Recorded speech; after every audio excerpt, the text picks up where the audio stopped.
আমাদের এটা শুধু এইখানে না, এটা বিশ্ব নেতৃত্বের পুষ্টি করা, যেটাকে স্কেলিং আপ নিউট্রিশন সান বলা হয়, এটা একটা গুরুত্বপূর্ণ সদস্য।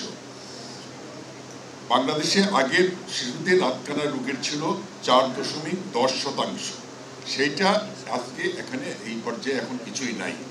এটা একটা অত্যন্ত গুরুত্বপূর্ণ বিষয়। আমি মনে করি যে ভিটামিন এ বাচ্চাদেরকে খাওয়ানো এবং এই ক্যাম্পেইনের মাধ্যমে বিশেষ করে আমাদের সাংবাদিক ভাই বোনেরা যারা আছেন, আমি আপনাদের কাছে অনুরোধ করব, আপনারা আপনাদের প্রিন্ট মিডিয়া, আপনাদের টেলিভিশন মিডিয়ার মাধ্যমে যদি দেশের মানুষকে উদ্বুদ্ধ করেন, বিশেষ করে প্রত্যন্ত অঞ্চলের মানুষ যারা সাধারণ মানুষ, তারা অনেক কিছু বোঝে না, তারা মনে করে যে একটা ছোট্ট একটা ভিটামিন এ খাওয়ালে কি লাভ, এই প্রচারগুলো করলে হয়তো আমার মনে হয় এটা আরও জনপ্রিয়তা হবে এবং এটা মানুষের মনের মধ্যে একটা আলোড়ন সৃষ্টি করবে।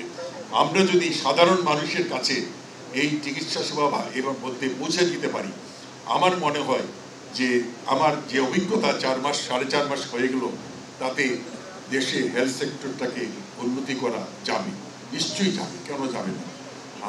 এবং এই যে সাধারণ আমার যে বিভিন্ন সময় দেখা যায় বিভিন্ন হাসপাতালে গেলে, কারণ আমি নিজেও সেই বানিয়াচং উপজেলার থেকে আমি উঠে আসছি। 1974 সালে আমি কাজ করতাম বানিয়াচং, যেখানে বাতি ছিল না, বাড়ি ছিল না, গাড়ি ছিল, কিছুই ছিল না।